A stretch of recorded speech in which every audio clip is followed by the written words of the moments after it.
When I burst into the office of my cheating wife's lover, my fist smashed into his nose in a fit of uncontrolled rage. That bastard flew over the desk, his head slamming against the wall with a sickening crack. The sound echoed like a warning shot, reverberating through the sterile corporate space. His papers scattered across the room like fallen soldiers. It took him a moment to gather himself, groaning as he clutched his face. Blood streamed between his fingers. I didn't care. My hands trembled, but not from fear. This was years of anger, betrayal, and heartbreak boiling over. I grabbed him by the throat, pulling him up like he weighed nothing. His panicked eyes met mine, and I hissed through clenched teeth, "What you did hurt me, not just because you stole my wife. You stole 13 years of friendship and 10 years of my marriage." His mouth moved, maybe trying to plead or explain, but I squeezed harder. My voice cracked as I spat the words, "You'll pay for this. Maybe not today, maybe not tomorrow, but it will happen." The office door flew open, and 2 security guards lunged at me. Their hands yanked at my arms, pulling me back, but I refused to let go at first. One guard twisted my wrist sharply, forcing me to release my grip. The bastard collapsed onto the floor, coughing and gasping for air like the weak coward he was. One of the guards barked, "Sir, that's enough. We're calling the cops." I didn't care. Let them call whoever they wanted. The damage had been done, and not just to his bleeding nose. I glared at him one last time, my chest heaving as my breath came out in ragged bursts. His pathetic attempts to collect himself only fueled my hatred. "You'll see," I said quietly, a promise that hung heavy in the air. They dragged me out, but even as I was marched through the office hallway, my rage didn't cool. Every pair of wide-eyed employees watching the scene play out felt like a judgmental glare, whispering, "How did it come to this?" I'll tell you how it came to this. It started weeks ago, with small things I didn't notice, or refused to notice. I didn't set out that evening to become the man who would unravel his own life. I had no grand suspicions, no gut instincts pointing me toward disaster. Emily was working late again, and I was just killing time at home. Maybe I'd cook something, I thought, or catch up on a show we'd been watching together. I still thought of us as we back then. Then it happened, the moment that changed everything. Her laptop, the one she was always so possessive about lately, chimed with a notification. The sound was innocuous enough, but it cut through the quiet house like a gunshot. I glanced over, expecting some generic work email or a shopping discount she'd forgotten to turn off. Instead, it was an email from Jason. Jason. My best friend of 13 years. Godfather to our daughter. The guy who always had a beer ready when I needed to vent and never missed a chance to grill burgers on Sunday afternoons. He was family, at least, I thought he was. The subject line read, "Missing you already." My stomach dropped.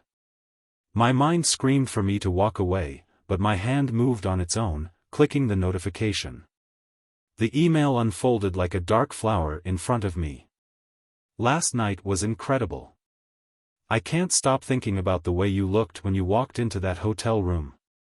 Counting down the days until I see you again. Jay." For a moment, I thought I'd misread it. The words blurred, and I read them again, slower this time, as if parsing them differently would make them mean something else. Anything else. The room spun around me. My legs felt like they might give out, so I gripped the edge of the counter, knuckles white. Jason. My Jason. And Emily. I could have stopped there. I should have. But something inside me wouldn't let it go. Like a man reaching for a live wire, knowing it would electrocute him, I clicked into her email inbox. My fingers trembled as I scrolled, and my worst fears became reality with every message I read. There were dozens of them, stretching back months. Flirty at first, with subtle innuendos I might have missed if I hadn't known what to look for. Then bolder. Plans to meet. Hotels booked in cities she claimed were work trips. A photograph of the two of them, heads close together, Jason grinning like he'd won the lottery. The final blow came when I opened an email thread from just a week ago. Emily had sent him a photo, a mirror selfie from a hotel bathroom. She was wearing lingerie I'd never seen before, her expression coy, her hair tousled. My Emily. The woman I'd kissed goodbye that morning. The woman I'd trusted with my life. And Jason's reply? Casual, almost smug, God, you're perfect. Can't wait to see you tomorrow. Don't forget to wear that dress I like. I slammed the laptop shut so hard the sound echoed through the kitchen. My breath came in short, ragged gasps as my heart pounded in my chest. I wanted to throw up, to scream, to smash everything in sight. But most of all, I wanted answers. The hours ticked by in a haze of rage and disbelief. I paced the house like a caged animal, replaying every interaction with Jason and Emily over the past year. All the little moments I'd ignored suddenly seemed glaringly obvious, the way Jason's name came up too often in conversation, the late nights at work, the business trips. I'd been so blind. When Emily finally came home, I was sitting at the kitchen table, the laptop in front of me. She breezed in, all smiles, carrying a bag of takeout. Hey, babe, she chirped, setting the bag on the counter. I got your favorite. Thought we could have a nice. Sit down, I interrupted, my voice sharp and cold. She froze, her smile faltering. What's wrong? Sit, I repeated, pointing to the chair across from me. She hesitated, then sat down, her eyes narrowing as she looked at the laptop. What's this about? She asked, her tone guarded. I opened the email, turning the screen toward her. Her face paled as she read it, but only for a moment. Then she leaned back in her chair, crossing her arms and forcing a smirk. So, you went through my emails? That's all you have to say? I growled, my voice shaking. You've been sleeping with Jason. My best friend. Our daughter's godfather. And your first reaction is to deflect? Her smirk faded, replaced by a cold, calculating expression I didn't recognize. Fine. Yes, I've been seeing Jason, she said, her voice clipped. But let's not pretend this is all my fault. I stared at her, dumbfounded. Are you serious? You're going to blame me? You've been checked out of this marriage for years, she snapped, her voice rising. You stopped caring about me. About us. Maybe if you'd paid a little more attention, this wouldn't have happened. Her words were like a slap to the face. My fists clenched, and I forced myself to stay seated. Don't you dare try to pin this on me, I said, my voice low and dangerous. You lied to me. To our family. You didn't just cheat, you destroyed everything we built. She rolled her eyes, her expression dripping with contempt. Oh, get over yourself, Ben.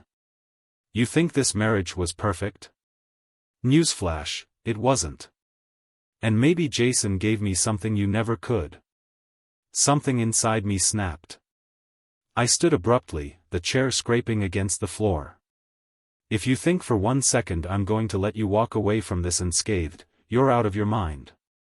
Her smirk returned, cruel and taunting. What are you going to do, Ben? Cry about it? Good luck. I stormed out of the house, my vision red with fury. This wasn't over. Not by a long shot. The next morning felt surreal. I woke up in the guest room, the sunlight creeping through the blinds and mocking me with its normalcy. It took me a moment to remember why I wasn't in my own bed. Then it all came rushing back, the emails, the confrontation with Jason, Emily's smirk as she dared to blame me for her betrayal. The anger hit me again like a fresh wave, dragging me under. I staggered into the kitchen, half expecting Emily to be gone. But she wasn't. She was there, sipping coffee like it was any other day. Her cool demeanor was a slap in the face. She barely glanced up when I entered. "Morning," she said, her tone flat and disinterested. "You've got some nerve," I muttered, grabbing a mug and slamming it onto the counter. She raised an eyebrow. "Are we really doing this again? I thought you'd gotten all your yelling out last night." "Yelling?" I scoffed. "That wasn't yelling, Emily. That was me holding back. Do you have any idea what you've done?" She sighed dramatically, setting her coffee down. "Yes, Ben. I cheated." "Is that what you want to hear? Does saying it out loud make you feel better?" "Better?" I barked, the mug clattering as I set it down too hard. "You think any of this makes me feel better? You destroyed everything, Emily. You didn't just cheat on me, you humiliated me. You ripped apart our family. You—" "Stop," she interrupted, her voice sharp. "I get it. You're hurt. But you act like I'm the only one to blame here." I stared at her, incredulous. "Are you seriously going to keep doing this? You think I am to blame for your affair? For you sneaking around with Jason, of all people? Let's not pretend Jason is the issue," she shot back, her eyes narrowing. "The issue is us. Or rather, the lack of an us. You checked out of this marriage long before Jason ever came into the picture. You stopped caring about me, Ben. About what I needed. And that's your excuse?" I shouted, my voice echoing in the quiet kitchen. "That I didn't meet some imaginary standard, so you had no choice but to cheat?" "It wasn't about standards," she snapped, slamming her cup on the table. "It was about feeling alive. Do you know what it's like to wake up every day next to someone who doesn't see you anymore? Someone who goes through the motions but doesn't actually care?" Her words stung, but not because I believed them. They stung because they were part of the twisted narrative she'd created to justify what she'd done. "You're unbelievable," I muttered, shaking my head. "You could have talked to me. You could have told me how you were feeling. Instead, you decided to burn everything to the ground." She stood up abruptly, her chair scraping against the floor. "And what would that have changed, Ben? Would you have suddenly become the husband I needed? Or would you have just shrugged it off, like you always do?" I clenched my fists, fighting to keep my voice steady. "You don't get to rewrite history, Emily. I've been here. I've been trying. And maybe it wasn't perfect, but it was real. It mattered. Or at least, I thought it did." She stared at me for a long moment, her expression unreadable. Then, without a word, she walked out of the kitchen. I heard the bedroom door slam shut, and the sound reverberated in my chest like a final blow. The rest of the day was a blur. I called out of work, unable to focus on anything but the chaos swirling in my head. I didn't know what to do, what to think. Every memory of Emily felt tainted now, every happy moment overshadowed by the knowledge that she had been lying to me for months. By afternoon, I made a decision. I wasn't going to sit back and let her walk all over me. I started making calls, to a lawyer, to friends who could help me figure out my next steps. One of those calls was to Jason's wife, Sarah. Sarah and I had never been particularly close, but we'd spent enough holidays and barbecues together to know each other well. When she answered, her voice was calm and cheerful. That wouldn't last. "Hey, Sarah," I began, my throat tight. I need to talk to you about something. Something important." Her tone shifted immediately. "What's wrong? Is everything okay?" "No," I said bluntly. "It's not. It's about Jason. And Emily." There was a long pause. "What about them?" she asked, her voice trembling slightly. I swallowed hard, hating what I was about to do but knowing she deserved the truth. "They've been having an affair." The line went silent. For a moment, I thought she'd hung up. Then I heard a sharp intake of breath. "Are you sure?" she whispered. "I'm sure," I said. "I found emails. Hotel bookings. It's been going on for months." Her breathing grew unsteady, and I could hear her trying to hold back tears. I don't know what to say." "I'm sorry," I said, and I meant it. "I know how much this hurts. I'm living it too." She sniffled. "Thank you for telling me." Thank you." We ended the call, and I sat there in silence, the weight of what I'd just done pressing down on me. Part of me felt guilty for dragging someone else into this mess, but the rest of me knew it was the right thing to do. Jason didn't just betray me, he betrayed her, too. That evening, Emily emerged from the bedroom, her face calm but unreadable. "I think we need to talk," she said. "No," I replied, my voice steady.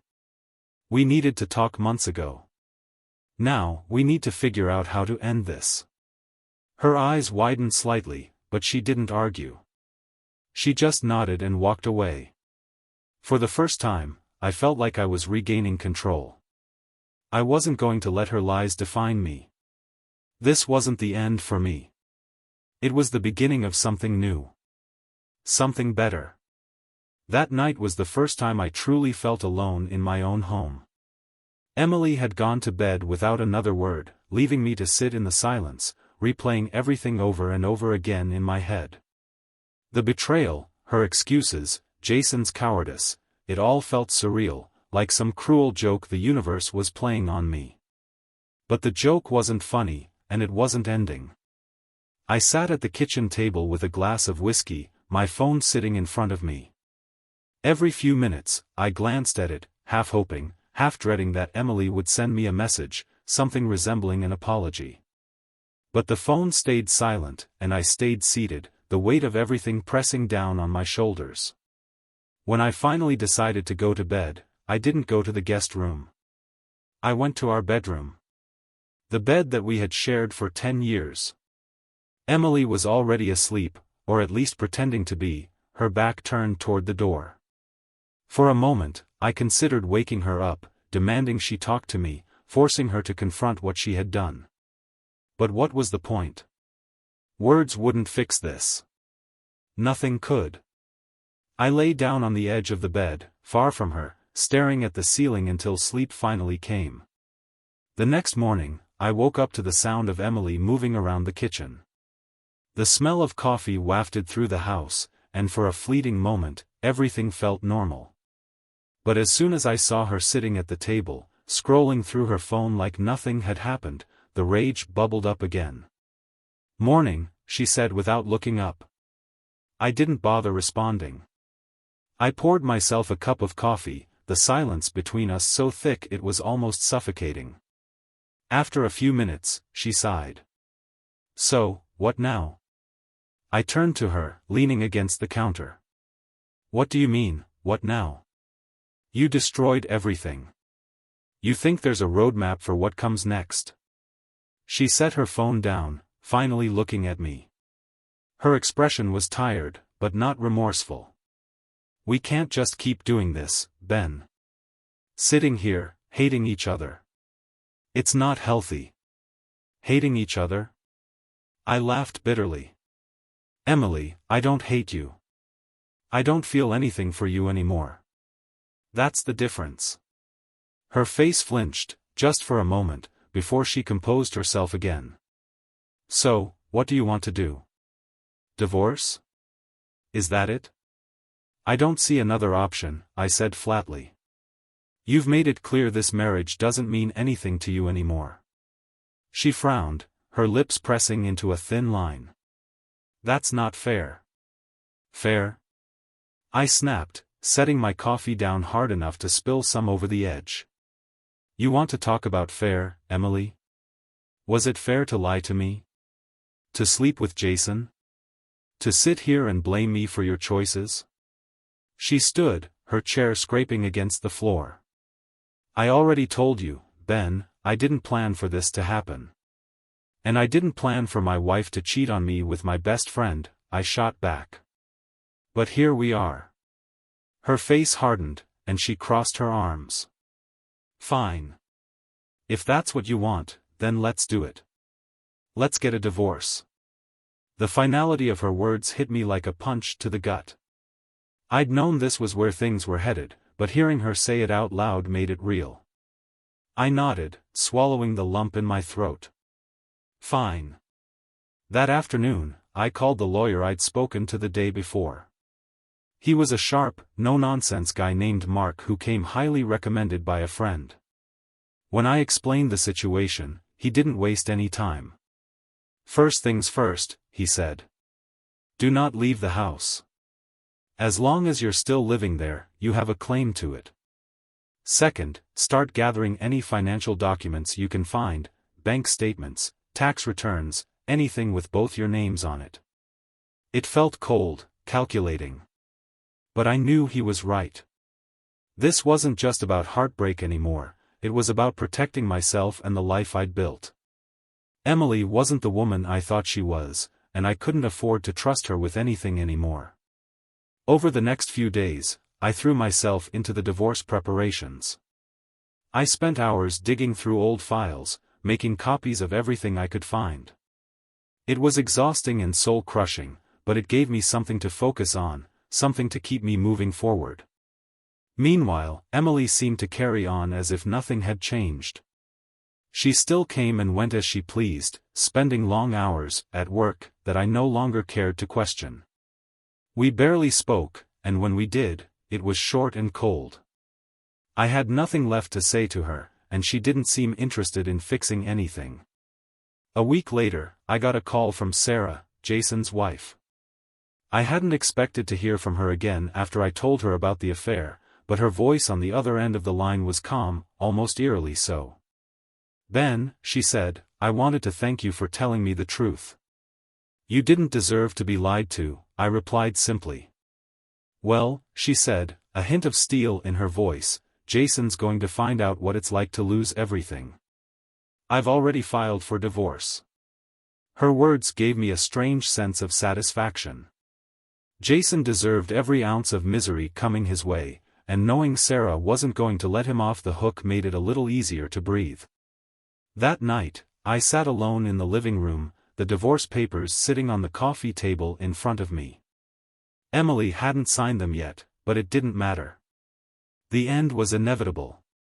For the first time in weeks, I allowed myself to imagine a future without her. A future where I wasn't constantly questioning, doubting, hurting. It wouldn't be easy, but it would be mine. And that was enough. I picked up the papers, running my fingers over the sharp edges. This is it, I muttered to myself. The start of something new. It wasn't closure, not yet. But it was a step. The day Emily signed the divorce papers was oddly anticlimactic. I thought it would feel like a victory, a moment of clarity, or at least a step toward closure. Instead, it felt hollow, like one more box checked off on a to-do list I never wanted to make. She slid the papers across the dining table, her face calm and detached. For someone who had just destroyed our marriage, she seemed almost indifferent. There, she said, standing up. Happy now? I didn't respond. I just picked up the papers and placed them in the folder I had been keeping for the lawyer. I'll drop these off tomorrow. She didn't look back as she walked away, and for once, I was grateful. Her presence had become unbearable, her very existence a reminder of everything I'd lost. Every time I saw her, I had to fight the urge to ask why. Why Jason? Why now? Why betray me? But I knew the answers wouldn't matter. They wouldn't undo the damage. That night, I sat on the porch with a beer in hand, staring out at the quiet street. The silence was heavy, the kind that wraps around you and amplifies every thought. I replayed the past decade in my mind, trying to pinpoint where things went wrong. Was it me? Had I been so blind to her unhappiness that she felt like she had no choice but to look elsewhere? Or was this who she had always been, and I just refused to see it? I didn't notice the car pulling up until the headlights swept across the driveway. I tensed, expecting it to be Emily returning from one of her mysterious outings, but the car was unfamiliar. A black sedan, sleek and expensive. The driver's door opened, and to my surprise, Jason stepped out. The sight of him sent a jolt of adrenaline through me. I stood up, my fists clenching instinctively. "What the hell are you doing here?" I barked as he approached the porch. He stopped at the foot of the steps, holding up his hands like a man surrendering. "Ben, please. I just want to talk." "Talk?" I laughed bitterly. "You've got some nerve showing up here after everything you've done." "I know," he said, his voice shaking slightly. "I know I screwed up, okay? I needed to see you. To try to explain." I stepped forward, my anger barely contained. "Explain? Explain how you slept with my wife? How you destroyed 13 years of friendship?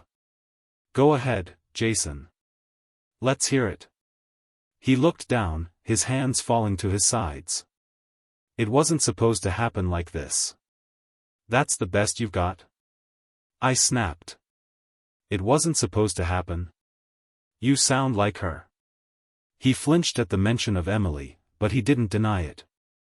"Look, I'm not trying to make excuses. I know I messed up. I don't know. I was lonely. And she—" "Don't you dare try to justify this," I interrupted, my voice rising. "You were lonely? Jason, I trusted you. You were my best friend. You were supposed to have my back, not stab me in it." "I know," he said quietly. "And I'm sorry. For what it's worth, I really am." "Sorry doesn't fix anything," I said, my voice cold. "Sorry doesn't undo the damage. It doesn't make me trust you again. It doesn't fix my marriage." He nodded, his shoulders slumping. "I just wanted you to hear it from me. That I'm sorry." I stared at him for a long moment, my chest heaving with anger and hurt. Then I shook my head. "You're not sorry, Jason. You're just sorry you got caught." I turned and walked back into the house, slamming the door behind me. His footsteps lingered for a moment before I heard him get back in his car and drive away. I stood in the entryway, my fists clenched so tightly my nails dug into my palms. Part of me wished I had punched him again, but I knew it wouldn't have made a difference. Nothing would. The next morning, I met with my lawyer to finalize the paperwork. Mark was efficient, walking me through the process with the calm demeanor of someone who had done this 1,000 times before. "Once she's officially served, the clock starts ticking," he said, sliding the papers into a folder. "You're on your way, Ben." His words should have felt like progress, but they didn't. They felt like a concession, like admitting defeat.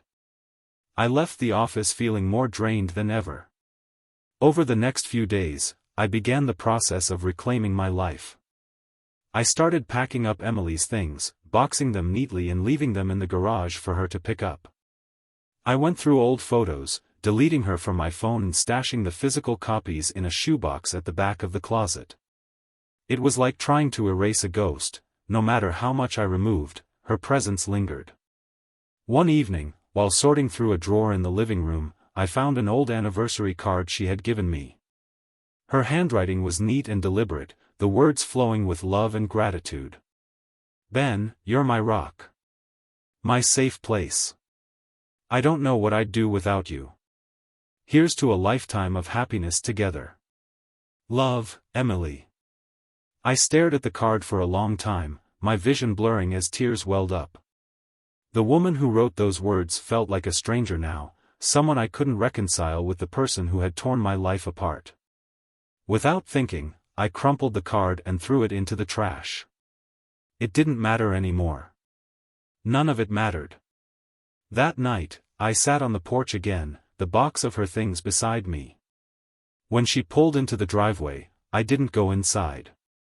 I didn't want to hide anymore. She stepped out of the car, her expression guarded. "Is this it?" she asked, gesturing to the box. "That's it," I said. "Everything that was yours."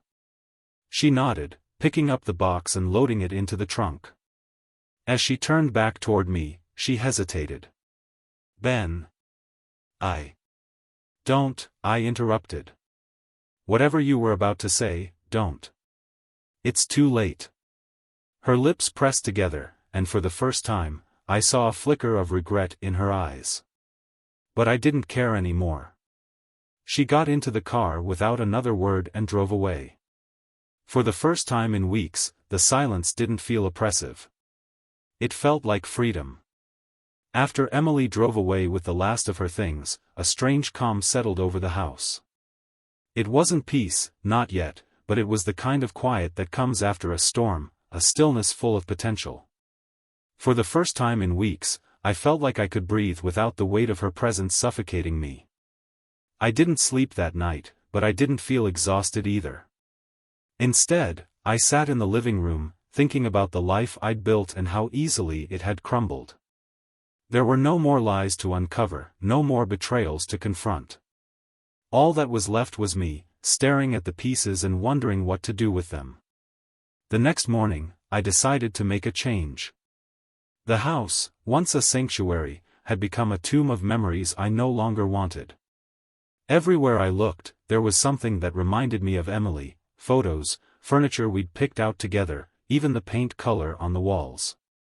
If I was going to move forward, I needed to make it my space again. I started with the living room. I pulled down the framed wedding photo that hung above the fireplace, the one where we looked so happy, so in love.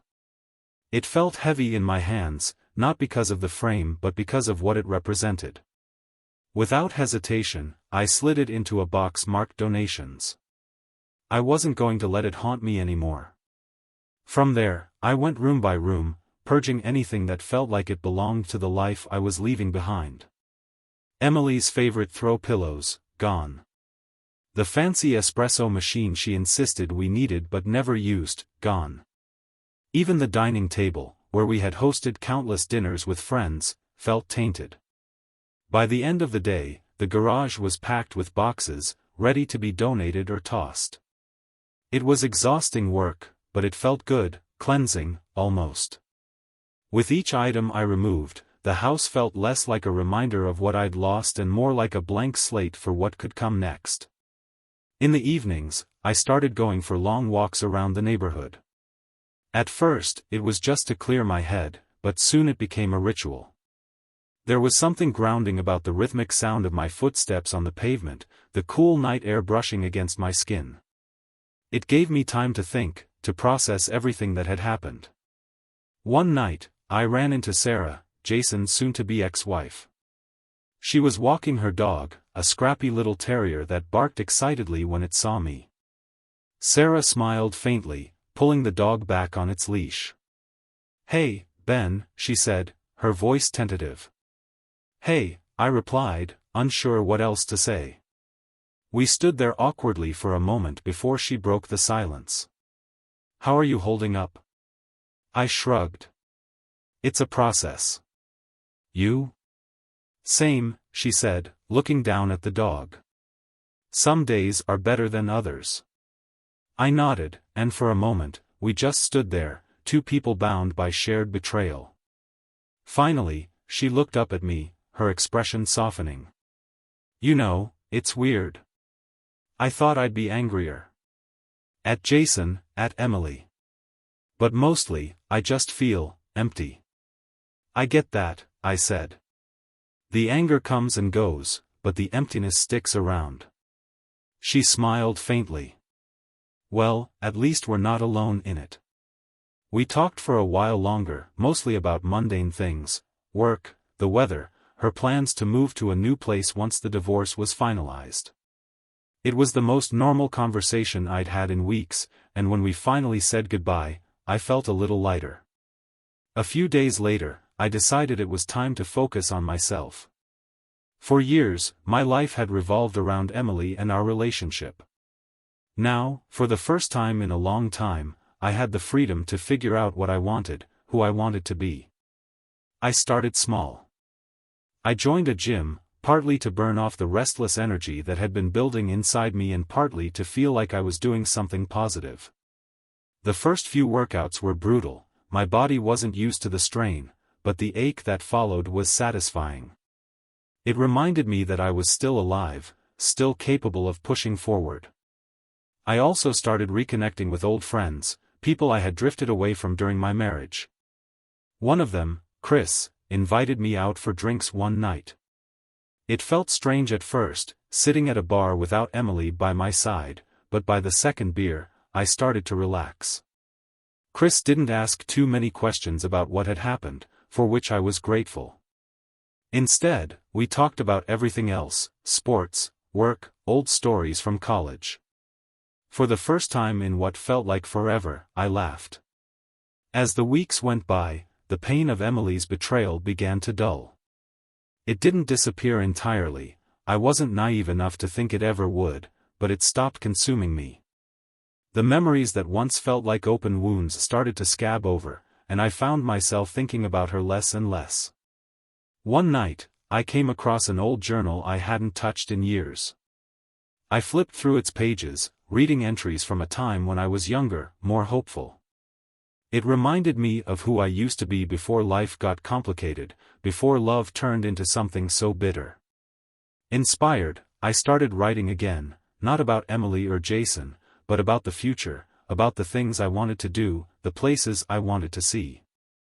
One afternoon, as I was organizing the garage, Emily showed up unexpectedly. She looked different, tired, older somehow, as if the weight of her choices had finally caught up with her. "I came to get the last of my things," she said, avoiding my eyes.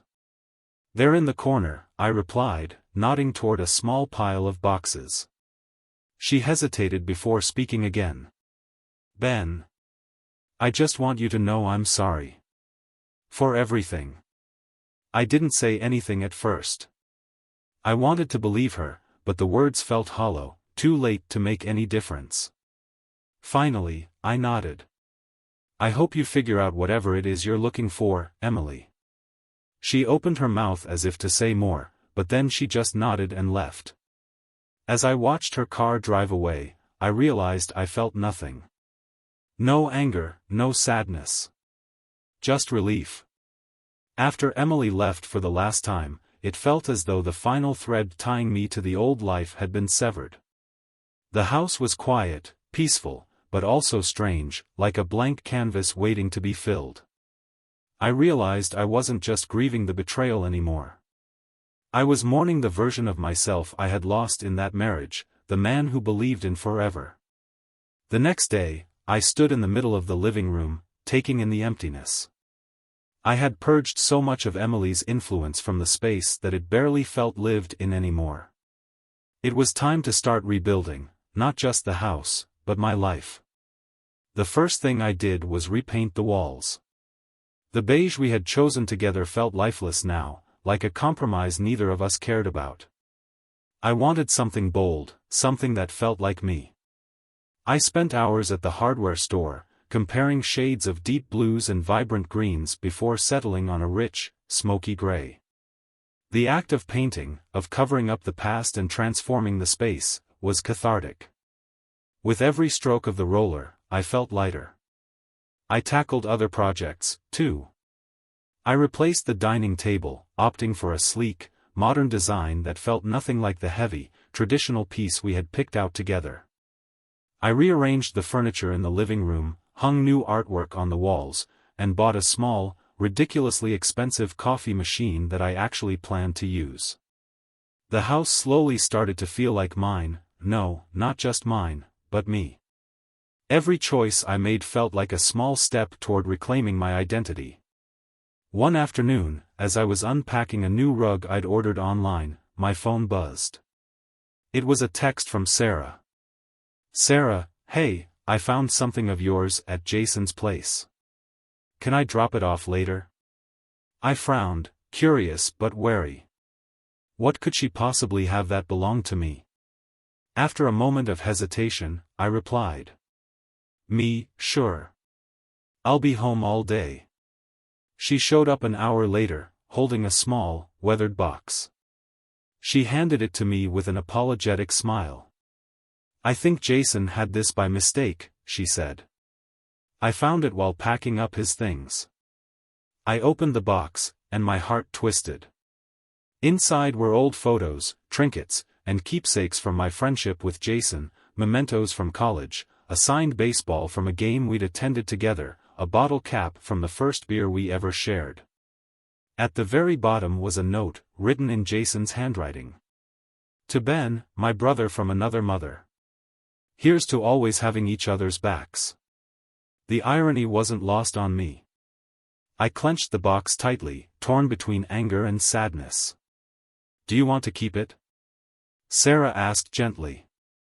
I nodded. Yeah. I think I need to. She stayed for a while, sitting on the porch with me as the sun dipped below the horizon.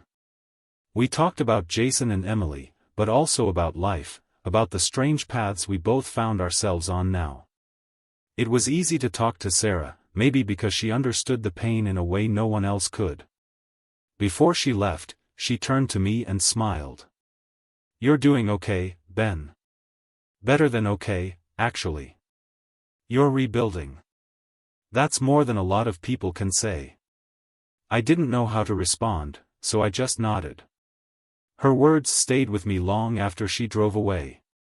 As the weeks passed, I started saying yes to things I'd once turned down. Chris invited me to a weekend camping trip with some old friends, and for the first time in years, I didn't make an excuse. The fresh air, the crackling campfire, the easy camaraderie, it was exactly what I needed. We told stories, drank too much beer, and laughed until our sides hurt. It reminded me of who I was before the weight of my marriage had settled on my shoulders. Back home, I signed up for a woodworking class. It was something I'd always wanted to try but never made time for. The instructor was an older man with a gruff voice and a passion for crafting. He showed us how to shape raw planks of wood into something beautiful, something useful. My first project, a simple coffee table, was uneven and full of flaws, but I was proud of it nonetheless. One evening, as I was scrolling through old photos on my phone, I came across one of Emily and me from our honeymoon. We were standing on a beach, her arms wrapped around me, both of us smiling at the camera. I stared at it for a long time, remembering how happy we'd been, or how happy I thought we'd been. Without hesitation, I deleted the photo. It wasn't an act of anger or spite. It was simply time to let it go. By the time fall rolled around, the house felt like a completely different place. Friends started commenting on how much lighter I seemed, how much more alive. And they were right. For the first time in years, I felt like myself again. One afternoon, Sarah texted me out of the blue. Sarah, how about dinner? My treat. Just two survivors celebrating the fact that we're still standing. I smiled at the message, feeling a warmth I hadn't felt in a long time. Me, sounds good. Just let me know when. We met at a small Italian restaurant downtown, the kind of place with candlelit tables and soft jazz playing in the background. The conversation flowed easily, and for the first time, I caught myself smiling without forcing it. As the night went on, I realized something unexpected. I wasn't just surviving anymore. I was living. The pain, the betrayal, the anger, they were still there, but they no longer defined me. That night, as I drove home, I rolled down the windows and let the crisp autumn air fill the car. The city lights blurred past me, and for the first time, I felt a sense of hope. Not for what I'd lost, but for what was ahead. The road stretched out before me, open and full of possibilities. I wasn't rebuilding my life. I was creating a new one. And it was mine, entirely mine. Months passed, and life began to settle into a new normal. The house felt like home again, I found joy in new hobbies, and the weight of Emily and Jason's betrayal no longer consumed me. But life has a way of reminding you that loose ends rarely stay tied, and one crisp November evening, I received an unexpected text from Jason. "Jason, we need to talk. It's important." My first instinct was to delete it, to pretend it never arrived. But something about the message lingered. It wasn't just the audacity of Jason reaching out, it was the word important. Against my better judgment, I replied. "Me, what could you possibly have to say that matters now?" His response came almost immediately. "Jason, I know you hate me, but this isn't about me. It's about Emily. You deserve to know the truth." The truth. I thought I already knew it. She cheated, he betrayed me, and the life I thought I had was a lie. What more was there to know? But the curiosity burned through my resolve, and before I could stop myself, I agreed to meet him. We met at a dimly lit bar on the outskirts of town. Jason looked different, haggard, like the weight of his actions had finally caught up to him. He avoided my eyes as he sat down, nursing a whiskey like it was the only thing holding him together. "You've got 5 minutes," I said coldly, not bothering with pleasantries. "Say what you need to say." He nodded, taking a long sip before he spoke. "I'm not here to ask for forgiveness. I know I don't deserve it. But there's something you don't know about Emily." I rolled my eyes. This should be good. What could you possibly tell me that I don't already know? He hesitated, his hands trembling slightly as he set his glass down. "She lied to both of us, Ben. She wasn't just cheating on you with me." The words hit like a punch to the gut. I leaned back, staring at him in disbelief. "What are you talking about?" Jason ran a hand through his hair, his eyes darting around the room like he was afraid someone might overhear. "After everything blew up, I started putting pieces together.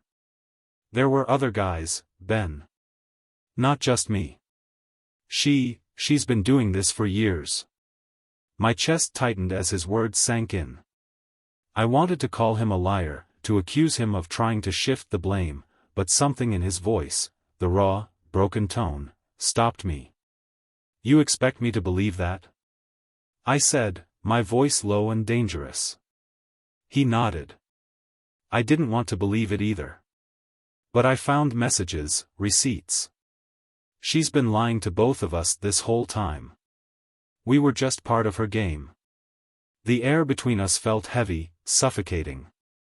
My mind raced with questions, memories, and a sickening sense of realization. Emily had always been charming, always knew how to get what she wanted. But I'd never thought of her as manipulative, not like this. "Why are you telling me this now?" I asked, my voice barely above a whisper. Jason looked down at his glass. "Because I can't live with it anymore. I thought I was special, that we had something real. But I was just another pawn, just like you. And you deserve to know." I stood abruptly, the chair scraping against the floor. "You're telling me this like it makes anything better. Like it fixes what you did." "I'm not trying to fix it," he said quietly. I needed you to know the truth." I walked out without another word, the cold night air hitting me like a slap. My hands shook as I fumbled for my car keys. The idea that Emily had been playing us both, playing who knows how many others, was almost too much to process. But deep down, I knew Jason was telling the truth. The next day, I confronted Emily. I called her, told her to meet me at the house one last time. When she arrived, she looked annoyed, like I was inconveniencing her. "What's this about, Ben?" she asked, crossing her arms. "Jason," I said bluntly. "He told me everything." Her expression flickered, just for a second, before she regained her composure. "I have no idea what you're talking about." "Don't lie to me," I snapped. "Not again." "How many, Emily? How many were there?" She sighed, rolling her eyes. "Oh, please. Are you seriously dragging this out? Does it matter? Does it matter?" I repeated, my voice rising. You blew up my life, and you have the nerve to act like none of it matters? She smirked, that same infuriating smirk that used to drive me mad. You're so predictable, Ben. Always needing to be the victim. Something inside me snapped. I stepped closer, my voice cold and steady. This isn't about me being a victim. It's about you being a liar, a manipulator, and a coward. For the first time, her smirk faltered. She opened her mouth to respond, but I held up a hand. I don't need an explanation, I said. I don't need anything from you anymore. But I want you to know one thing, you don't get to take my peace. Not anymore. Her eyes narrowed, but she said nothing. She turned and walked out the door, slamming it behind her. This time, there was no lingering sadness, no second guessing. Just relief. Months later, I found myself standing on the edge of a cliff overlooking the ocean, the wind whipping around me. It was a place I'd always wanted to visit but never had the time. The waves crashed against the rocks below, powerful and unrelenting, a reminder that life moves forward no matter how hard it tries to knock you down. I smiled, not because everything was perfect, but because I had finally found something better than closure. I had found myself. And for the first time in years, I felt free.